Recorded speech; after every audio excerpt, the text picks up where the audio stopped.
Hi friends, welcome to மல்லி promo. இன்றைக்கி நம்ம மல்லி சீரியலில் என்ன விறுவிறுப்பான விஷயம் அப்படின்னு பார்த்தீங்கன்னா, இவ்வளோ நாள் நம்ம எதுக்காக ஆசைப்பட்டோமோ அது தாங்க நடைபெற போகுது. என்னென்னா இந்த சுடரை பற்றின உண்மை எல்லாமே விஜய்க்கு தெரிய வருது. எப்படி தெரிய வருது அப்படின்னு சொல்லிட்டு தாங்க இந்த வீடியோவில் பார்க்க போகிறோம். இப்போ கதிரேசன் விஜய்கிட்ட ஃபோன் பண்ணி சொல்கிறாரு, மாப்பிள்ளை உங்ககிட்ட ஒரு விஷயம் சொல்லணும் மாப்பிள்ளை அப்படின்னு சொல்லிட்டு. சொல்லுங்க மாமா, என்ன விஷயம்னு கேட்கும்போது, இந்த மாதிரி 50 லட்சம் பணம் எனக்கு வந்தது. நான் எடுத்து அதை பீரோவில் வச்சேன். ஆனால் அது எங்கே போச்சுன்னே தெரில மாப்பிள்ள. எனக்கு யார் மேலே சந்தேகப்படுறதுனே தெரியல மாப்பிள்ள அப்படின்ற மாதிரி சொல்லிடுறாரு.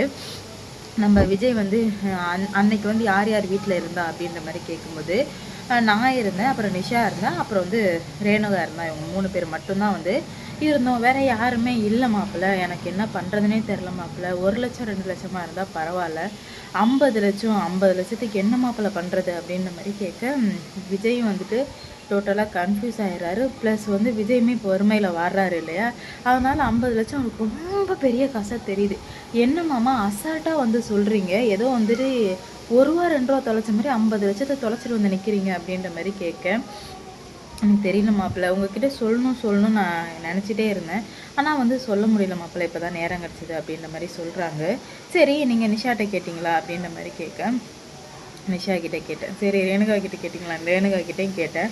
யாருமே பார்க்கல போகலன்னு சொல்கிறாங்க மாப்பிள்ள. எனக்கு என்ன பண்ணுறதுனே தெரில, யார் மேலே சந்தேகப்படுறதுனே தெரில.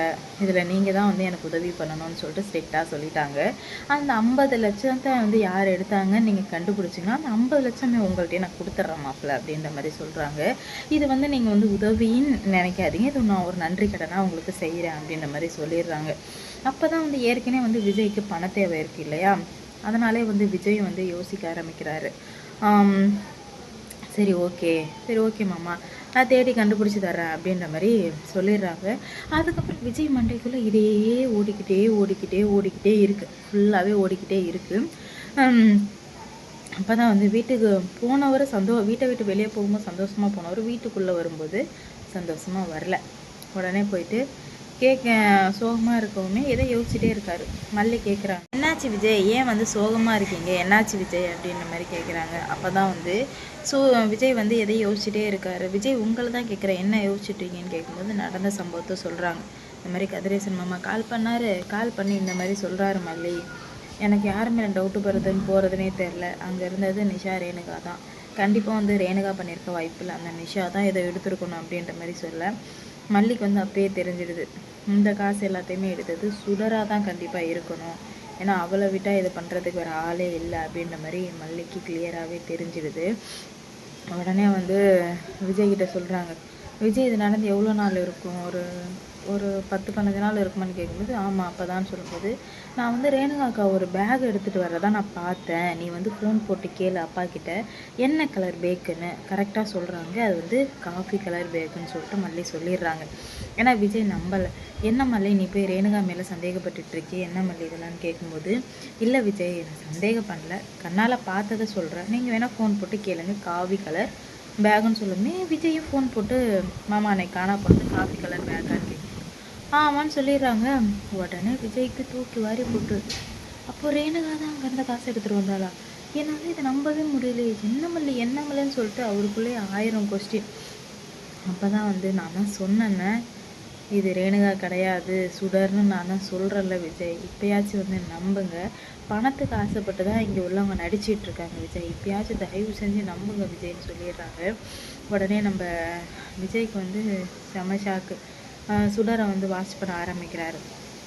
வாட்ச் பண்ண ஆரம்பித்தா அந்த சுடர் ஃபோனில் பேசினது எல்லாமே தெரிய வருது விஜய்க்கு. ஏன்னா ஜன்னல் வழியாக கேட்டுடுறாரு, இவர் பேசிகிட்டு இருக்கிறது, இந்த மாதிரி ரகுட்ட பேசிகிட்டு இருக்கிறது எல்லாத்தையுமே காதில் வாங்குவோமே, தூக்கி வாரி போட்டுருது விஜய்க்கு. என்னடா நடக்குது இங்கே, எப்படி இப்போ உண்மையிலுமே மல்லி சொன்னதான் உண்மையா, அப்போ இவ வேறு யாரோ தானா அப்படின்னு சொல்லிட்டு விஜய்க்கு உண்மை தெரிய வர விஜய்க்கு கிருன்னு ஆகிடுது.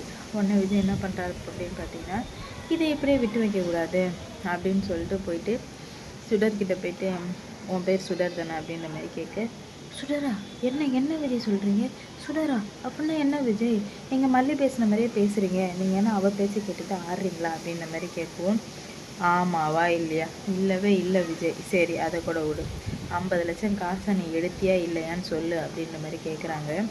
இல்லையே 50 லட்சமா? அப்பயே அவன் ஸ்டக் ஆகுறது எல்லாமே விஜய் நோட் பண்ணுறாரு. 50 லட்சமா? அது எங்கே இருந்தது? நான் எங்கேயும் பார்க்கலையே. என்ன விஜய் சொல்கிறீங்க? என்னை பார்த்தா திருடி மாதிரி இருக்கா அப்படி இப்படின்னு கேட்கவுமே, உண்மையை சொன்னால் உனக்கு நல்லது, இல்லைனா நான் என்ன பண்ணுவேன்னு உனக்கே தெரியும் அப்படின்ற மாதிரி சொல்லவுமே உடனே வந்து சுடருக்கு பயம் வர ஆரம்பிக்குது. எப்படிதான் இந்த தப்பு நடந்தது அப்படின்ற மாதிரி யோசிக்க ஆரம்பிக்கிறாங்க. அவங்களுக்கு ஒன்றுமே புரியாமல் வந்து தவிச்சிட்டு இருக்காங்க.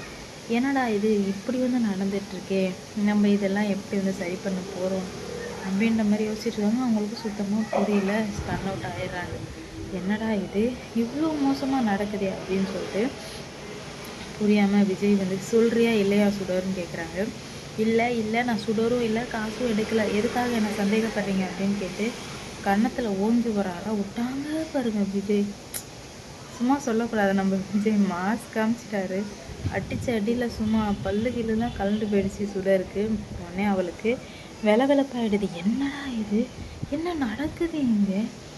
அடிக்கவுமே ஆமாம் நான் தான் எடுத்தேன், என் பேர் சுடர் தான் அப்படின்னு சொல்லிட்டு அடி தாங்க முடியாமல் சொல்லிடுறான். ஏன்னா வந்து அடி உதவுற அளவுக்கு கூட அண்ணன் தம்பி உதவ மாட்டாங்கன்னு சொல்லுவாங்கள்ல, அதுக்கேற்ற மாதிரியே வந்து சுடர் லைஃப்பில் தெளிவாக வந்து தெரிய வர உடனே வந்துட்டு அப்போவே என் மல்லி சொன்னால் நான் தான் ஒன்று புரிஞ்சிக்காமல் கேட்காம விட்டேன், என் தப்பு அப்படின்னு சொல்லிட்டு விஜய் ரொம்ப வந்து வருத்தப்பட்டு இருக்காரு. இதனால் என்ன நடக்க போகுதுன்னு சொல்லிட்டு வெயிட் பண்ணி பார்க்கலாம். விஜய் எடுத்த முடிவுக்கு வந்துட்டு நீங்கள் ஆதரவு அளித்தீங்கன்னா மறக்காமல் கமெண்டில் சொல்லுங்கள். ஏன்னா விஜய் அவ்வளோ ஸ்ட்ராங்காக இருக்கார். என்ன நடந்தாலும் இதுக்கு மேலே என் மல்லியை தவிர வேறு யாரையும் நம்புறதா இல்லை. எல்லாருமே என்னை கழுத்தெடுத்துட்டாங்க, ஆனால் என் ரேணுகான்னு ஒன்று நினச்சி, ஆனால் நீயும் என்னை சூப்பராக சிறப்பாக செஞ்சுட்ட, இதுக்கு மேலே உனக்கு எனக்கு எந்த சம்மந்தமும் கிடையாது அப்படின்ற மாதிரி சொல்லிடுறாங்க. என்ன நடக்க போகுது அப்படின்னு சொல்லிட்டு வெயிட் பண்ணி பார்க்கலாம். எவ்வளோ பிரச்சனை வந்தாலும் எல்லாத்தையும் சரி பண்ண முடியும்னு நம்பிட்டு இருந்தாங்க விஜய். ஆனால் இப்போ எனக்கு இவ்வளோ பெரிய பாரத்தை தூக்கி போடனே ஸ்டன் அவுட் ஆகி நிற்கிறாங்க. என்ன நடக்க போகுது, என்ன முடிவு எடுக்க போகிறாங்கன்னு சொல்லிட்டு வெயிட் பண்ணி பார்க்கலாம். நம்ம விஜய் உண்மையிலுமே பாவம் தாங்க சொல்லி ஆகணும். ஏன்னா இறந்து போனவங்க ரிட்டர்ன் வந்து லைஃப்பில் எவ்வளோ பெரிய ப்ராப்ளத்தை உருவாக்குவாங்கன்னு சொல்லிட்டு அவர் எதிர்பார்க்கல. இதனால் எந்த மாதிரியான பிரச்சனையெல்லாம் ஃபேஸ் பண்ண போகிறாங்க, அடுத்தடுத்து என்ன நடக்க போகுது அப்படின்னு சொல்லிட்டு வெயிட் பண்ணி பார்ப்போம். விஜய் வந்து சுடர் அடித்ததில் யாருக்கெல்லாம் விருப்பமோ அவங்களாம் வந்து மறக்காமல் கமெண்டில் சொல்லிட்டு போங்க. இதுக்கு மேலே தாங்க என்ன நடக்க போகுது என்ன அப்படின்னு சொல்லிட்டு ஒன்று ஒன்றா புரிய ஆரம்பிக்கும். பார்ப்போம் என்ன மாதிரி நடக்குது அப்படின்னு சொல்லிட்டு. லைக் பண்ணுங்கள், ஷேர் பண்ணுங்கள், மறக்காமல் சப்ஸ்கிரைப் பண்ணிக்கோங்க. இப்போ தான் நான் போகிற வீடியோ நோட்டிஃபிகேஷனாக வரும்.